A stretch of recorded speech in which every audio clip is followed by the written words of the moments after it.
Hola, ¿qué tal? Te saludo con el gusto de siempre. Mi nombre es Edgar Cabrera Álvarez y en esta ocasión vamos a abordar el tema proceso de planificación y evaluación en la educación preescolar. Sabemos que la planificación y la evaluación son procesos muy importantes y además procesos que están interrelacionados porque forman parte de las fases de la práctica docente. Pero, ¿qué entendemos por planificación? La planificación didáctica va a ser un proceso, un programa, más bien un conjunto de pasos a partir del cual nosotros vamos a poder prever cuál es la efectividad del proceso de enseñanza-aprendizaje. Para eso, tendremos que implementar diferentes estrategias que van a estar apropiadas o deben de estar en concordancia con lo que señala nuestro sistema educativo nacional, el contexto de la escuela y la singularidad y particularidad de cada uno de nuestros estudiantes. Ante esto, vamos a retomar la idea de Agustín Reyes Ponce, quien nos dice que la planeación consiste en fijar el curso concreto de acción que ha de seguirse estableciendo los principios que habrán de orientar la secuencia de operaciones para realizarlo y la determinación de actividades que van a ser indispensables para su realización. Es decir, nosotros cuando estamos planificando debemos de prever lo que va a acontecer en el trabajo del aula, lo que va a acontecer en nuestra práctica docente del día a día. Y bien, en eso que entendemos nosotros como práctica docente, va a tener tres fases. La primera es la planificación, la aplicación o ejecución y la evaluación. Así, vamos a entender que una planificación va a ser un proceso mental que vas a realizar tú como educador, porque vas a empezar a hacer o realizar una actividad mental de seleccionar actividades, de saber qué estrategia te puede funcionar más o qué actividad puedes tú potenciar con tus estudiantes para hacer que ellos puedan acercarse de una manera más atractiva, más pachanguera a ese proceso de aprendizaje. Se refiere también a todas aquellas actividades pedagógicas didácticas. También es considerado como un sistema o un proceso en el que nosotros vamos a establecer un tiempo, unos recursos y unas actividades que van a hacer que el alumno esté aprendiendo de manera permanente. También puede considerarse como un instrumento comunicativo y como un producto de ese proceso mental que nosotros estamos realizando de manera permanente en nuestra mente. Cuando nosotros estamos realizando una planificación, vamos a considerar 8 elementos clave que Anthony Zavala Vidiella lo establece como variables metodológicas del trabajo docente. ¿Qué es lo que vamos a considerar cuando hacemos una planificación? Primero, el tipo de contenidos que vamos a realizar o vamos a desarrollar en nuestros estudiantes. Ustedes ya saben que tenemos 4 tipos de contenidos, que son los factuales, conceptuales, actitudinales y procedimentales. Vamos a considerar una secuencia de actividades. Las secuencias de actividades van a estar organizadas en 3 fases o en 3 momentos, que son las actividades de inicio, en las que nosotros vamos a dar a conocer nuestro aprendizaje esperado, nuestro tema, nuestra metodología de trabajo, cuál es el papel del maestro, del estudiante y sobre todo vamos a hacer un rescate de conocimientos previos. ¿Qué es lo que sabe mi estudiante en relación al aprendizaje esperado que estoy realizando o estoy desarrollando con él? También vamos a tener las actividades de desarrollo, que consisten en esas actividades a partir de las cuales el niño va a generar un proceso cognitivo para poder comprender, para poder apropiarse del aprendizaje esperado que estoy tratando de promover en él. Y por último, vamos a hacer unas actividades de cierre, con las que nosotros vamos a comprobar si nuestros alumnos lograron comprender ese aprendizaje esperado, si lo lograron interiorizar, si le encontraron un sentido de utilidad a eso que nosotros tratamos de que ellos aprendieran. Vamos a considerar también el uso de materiales y de auxiliares didácticos, una organización social de la clase, es decir, ¿cómo quiero que los niños realicen la actividad?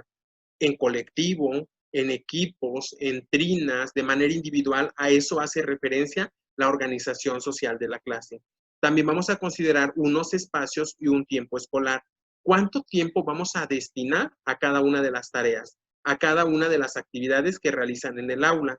También habremos de considerar en dónde voy a realizar la actividad, en la cancha, en el salón de música, en el salón de USAER, en el patio, en el salón de clases, en la cocina, para que nosotros vayamos modificando los espacios donde el niño tiene que generar su aprendizaje. Algo bien importante que vamos a considerar es cuál va a ser mi papel como educador o como educadora. Y también cuál va a ser el papel del niño en esos procesos de enseñar a aprender. Y por último, vamos a considerar cómo vamos a darnos cuenta de lo que el niño aprendió, de lo que el niño comprendió, y a eso se le conoce como sistema de evaluación. Pero ahora vamos del otro lado. Antes de que empecemos nosotros a articular, a ver cómo se van a relacionar estas variables, ¿qué debemos de considerar al momento de planificar una clase? El nivel o el nivel de desarrollo de madurez de los niños, los ritmos y estilos de aprendizaje, los conocimientos previos y los esquemas de conocimiento que poseen, cómo ellos aprenden mejor, qué tipo de organización social de la clase les favorece a su aprendizaje, cuánta accesibilidad o qué tipo de posibilidades tienen para acceder a los diferentes tipos de contenidos, los espacios y los tiempos escolares y cuáles son las actividades preferidas de los niños. Parte muy importante es que tengamos que reconocer cuáles son los intereses, cuáles son las motivaciones para que el niño pueda comprender de una manera más puntual lo que yo estoy tratando de promover en su aprendizaje. Ahora, vamos a analizar cuáles van a ser las dificultades que vas a enfrentar tú como educador al momento de realizar una planificación. Primero, es que tal vez tienes poco o nulo conocimiento de los planes y programas de estudio.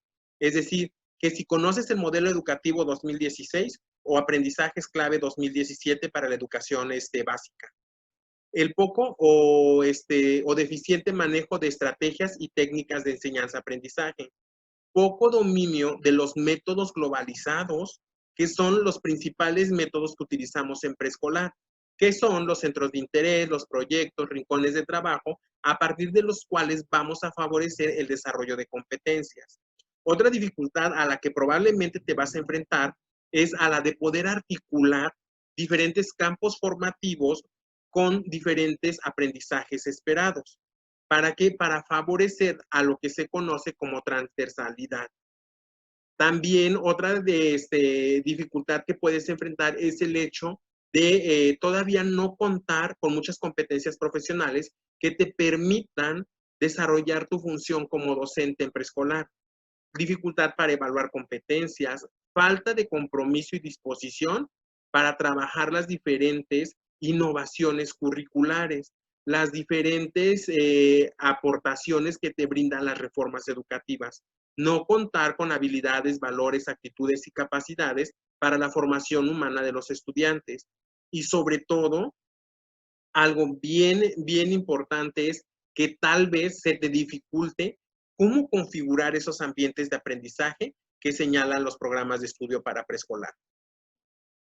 ¿Cómo es que nosotros vamos a hacer una planificación? Pues lo hemos venido mencionando que debes de estar observando, debes de llevar un registro, debes de identificar cuáles son los intereses, cuáles son las necesidades de tus estudiantes. ¿Por qué? Porque de esa manera vamos a hacer que nuestra planificación sea realmente auténtica, sea realmente significativa para el niño.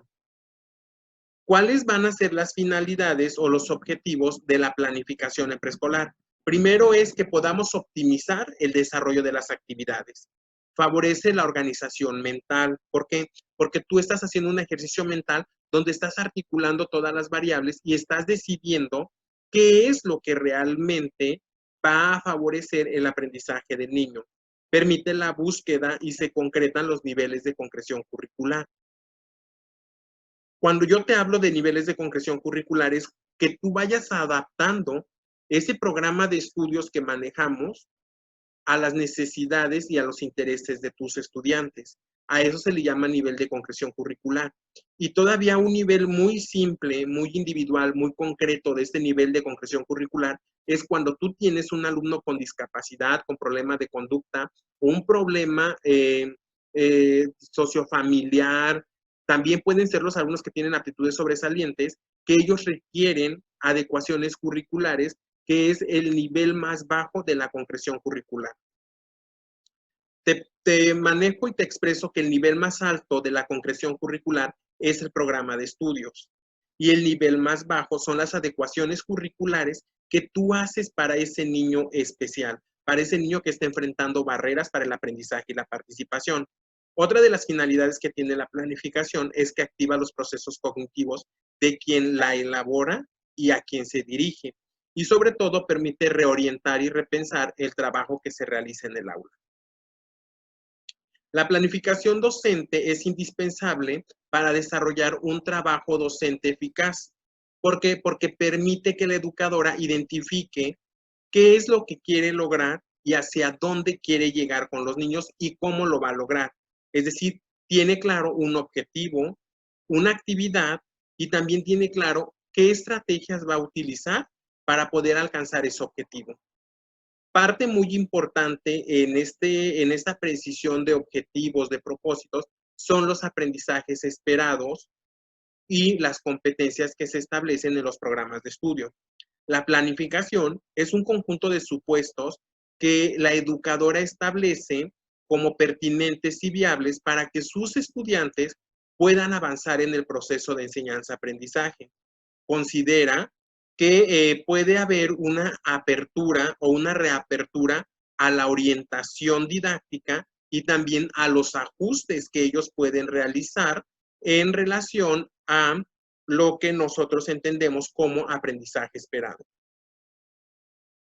Dependiendo de la literatura que nosotros utilicemos para hablar sobre planificación, vamos a encontrar lo que entendemos por objetivo.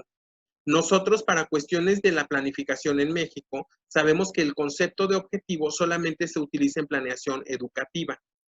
En este caso, que estamos hablando de una planeación didáctica, tendríamos que estar hablando de un propósito o de un aprendizaje esperado. Quiero recalcar esta idea porque acabo de mencionar que podemos utilizar también objetivos, pero esos objetivos ese concepto lo utilizamos de acuerdo a la literatura que estemos utilizando. En este caso, vamos a quedarnos que la planificación didáctica va a estar en función de unos propósitos y de unos aprendizajes esperados. La planificación es indispensable para saber qué es lo que va a pasar en el aula, para que nosotros podamos tomar decisiones sobre lo que va a acontecer en el salón de clases. Es un conjunto de supuestos fundamentados que permiten a la educadora saber cómo va a ser el avance de aprendizaje de los estudiantes. En este caso, la planificación se relaciona con el programa de estudios en el sentido de que tiene un carácter abierto. ¿Por qué? Porque va a ser flexible, porque va a ser abierta. No existe un cajón, no existe un formato en el que digamos la planificación se hace aquí, así o aquí, sino que nosotros podemos tener esa libertad de poder planificar una clase como más nos convenga y como más se ajuste a las necesidades y a las características del grupo. ¿Qué sugerencias te puedo dar para que puedas realizar una planificación? Realizar actividades de exploración. Este tipo de actividades les gusta mucho a los niños porque ellos explorando, investigando, indagando, haciendo, es como ellos generan un aprendizaje exploratorio, un aprendizaje experimental. Y ellos se sienten orgullosos de sus logros y de ese trabajo sistemático que fueron realizando para explorar y poder construir su propio aprendizaje. Siempre debemos de partir de un diagnóstico inicial, es decir, debemos de saber qué es lo que el niño puede hacer por sí solo, qué es lo que no sabe hacer y qué es lo que puede hacer con la ayuda de los otros en relación a los aprendizajes esperados, a las características y rasgos personales, así como a sus condiciones, tanto físicas, motrices, comunicativas, sociales, afectivas, que tienen que ver con el ambiente familiar en el que ellos se desenvuelven. Es necesario también que para que tú puedas realizar una planificación, puedas realizar una entrevista o un estudio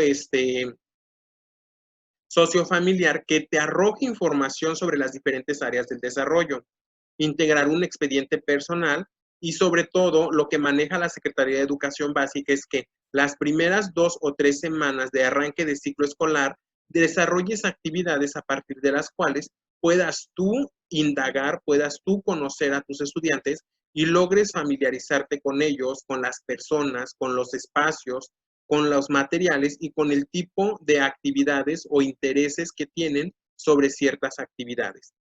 ¿Cuál va a ser el proceso de planificación que vamos a realizar en educación preescolar? Primero, vamos a tener una etapa que es la etapa de diagnóstico inicial. Esta etapa de diagnóstico inicial se realiza durante 2 o 3 semanas al inicio del ciclo escolar. En ese diagnóstico inicial, como les acabo de mencionar, se trata de que tú, educadora, tu educador, empieces a conocer a los niños con los que tú vas a trabajar, para que a partir de lo que tú puedas identificar como fortalezas, como áreas de oportunidad de las diferentes áreas de desarrollo, desarrolles tu primer plan de trabajo que va a ser, que puede ser quincenal, mensual, semanal. Este plan de trabajo se va a realizar en relación a los hallazgos que tú encontraste en esa evaluación diagnóstica, en la cual se van a incorporar los aprendizajes esperados de los campos de formación académica y de las áreas de desarrollo personal y social. Ojo, aquí estamos enfatizando solamente en 2 componentes curriculares, que es los campos de formación académica y las áreas de desarrollo personal y social. ¿Por qué? Porque los ámbitos de autonomía curricular se trabajan a partir de proyectos. Entonces, nosotros vamos a realizar un proyecto para el club, porque se maneja por club, este ámbito de autonomía curricular, se trabajan por club. Y, por ejemplo, vamos a suponer que voy a trabajar el club de ciencias, de pensamiento matemático, se hace un proyecto general y es por eso que no se incluye dentro del proceso de planificación, como lo es lo que es la formación académica y las áreas de desarrollo personal y social. Después se desarrolla un plan de trabajo con el cual nosotros podemos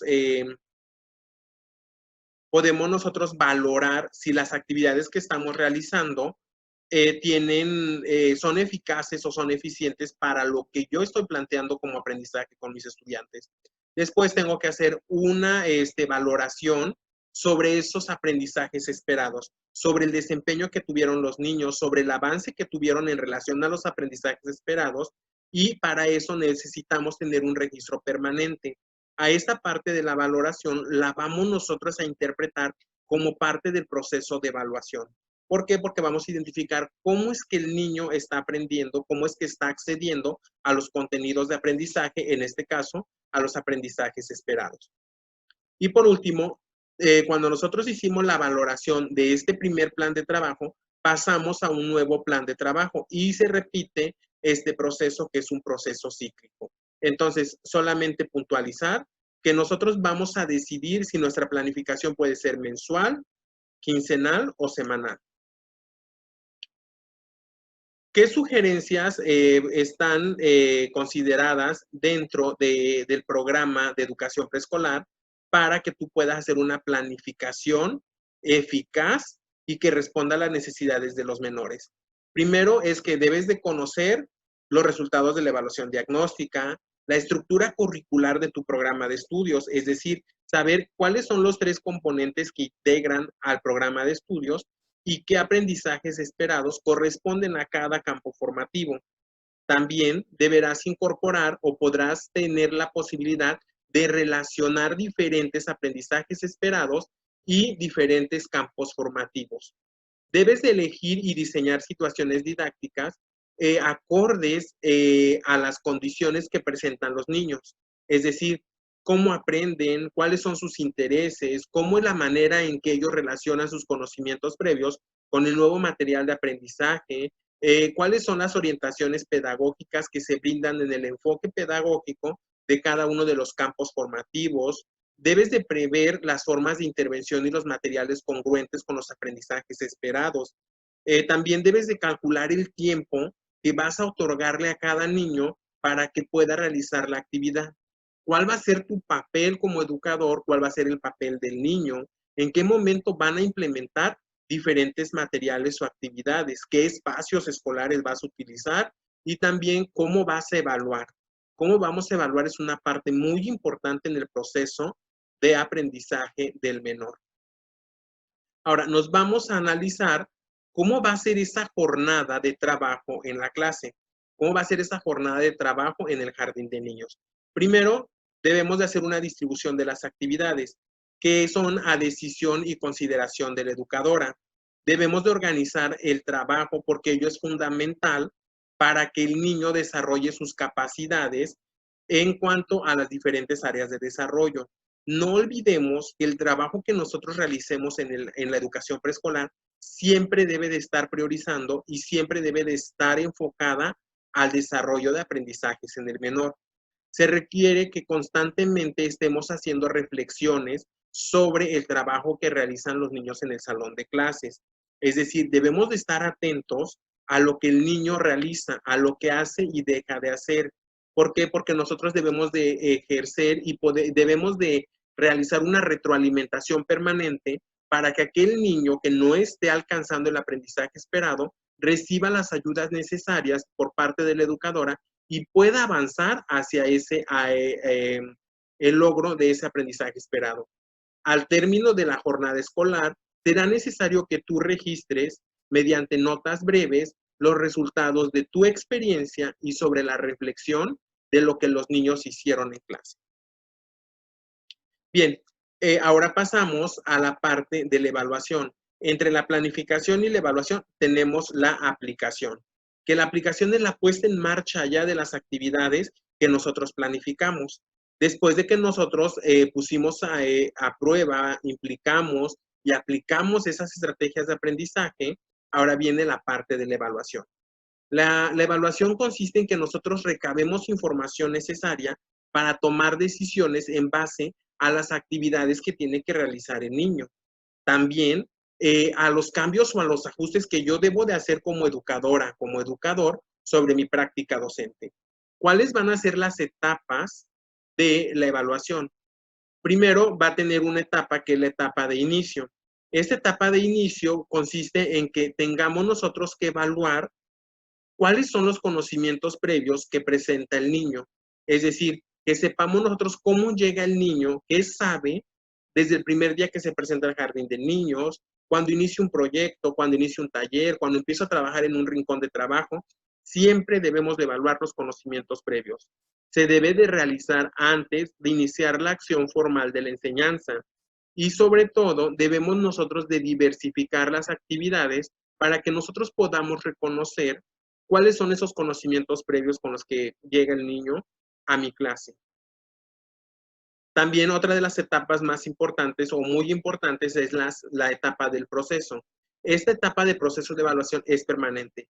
Se da constantemente en el salón de clases durante todo el proceso de enseñanza-aprendizaje. Permite identificar las fortalezas, los logros, las dificultades, los ritmos de aprendizaje de los niños. Los resultados que nosotros obtenemos de esta observación permiten hacer los ajustes a mi práctica docente y para ello podemos recurrir a diferentes instrumentos. Una de las partes más importantes de la evaluación es justamente esta evaluación de proceso o evaluación procesual, que es que tú estés atento a lo que sucede en el aula y a lo que hacen los niños, cómo lo hacen, cómo utilizan los materiales, con quién convive, con quién logra un mejor aprendizaje, trabajando individual, trabajando en binas, en equipos, qué metodología podemos utilizar para seguir logrando que el niño aprenda de manera permanente. Pero ahora, ¿qué características va a tener la evaluación en educación preescolar? Siempre va a ser individual, va a ser de forma formativa, se evalúa de acuerdo al trabajo que realizan los alumnos y la educadora siempre va a ser la persona que va a evaluar, que va a interpretar los avances que logra el niño en relación a los diferentes aprendizajes esperados que se plantean en el aula. Bien, ahora, ¿qué es la evaluación? La evaluación es un elemento fundamental del proceso de enseñanza-aprendizaje. Es un proceso positivo, continuo y sistemático. ¿Por qué? Porque lleva un orden, lleva una metodología en la que nosotros vamos a recabar información para tomar decisiones respecto a cómo aprende el niño, cómo debo de enseñarle y sobre todo si se están logrando esos aprendizajes esperados. Es un proceso que involucra a todos los protagonistas del proceso de enseñanza-aprendizaje, a los alumnos, a los profesores, al proyecto curricular, a los padres de familia. Y también es una herramienta que tiene como prioridad hacer que los niños aprendan más y mejor. ¿Por qué? Porque ello me va a permitir tomar decisiones y ayudar a mejorar la calidad educativa. Pero, ¿qué no es la evaluación? La evaluación no es aplicar un test ni una prueba al final de un aprendizaje esperado, al final de un proyecto. No es un proceso que te debe de generar estrés ni tensión constante. Tampoco va a ser un fin de la educación, sino que siempre va a ser un proceso a partir del cual nosotros vamos a estar recabando información necesaria sobre lo que acontece en el aula. Tipos de evaluación. La evaluación inicial permite conocer la situación inicial con la que llega el niño, es decir, en este tipo de evaluación nosotros identificamos cuáles son los saberes previos que presenta el menor. También tenemos la evaluación del proceso, que es toda esa evaluación que nosotros generamos durante el desarrollo de las actividades. Permite identificar dificultades que surgen durante las actividades y las formas en cómo nosotros podemos tratarla. Su función es principalmente formativa. Y por último tenemos la evaluación final, cuyo objetivo es medir qué tanto aprendió el alumno, qué tanto logró aprender en relación al aprendizaje esperado y al campo formativo que nosotros planteamos de inicio. Bien, hasta acá te dejo con algunas recomendaciones sobre los procesos de planificación y evaluación en la educación preescolar. Me despido y te envío un cordial saludo. Soy tu tutor de unidad de aprendizaje, Edgar Cabrera Álvarez.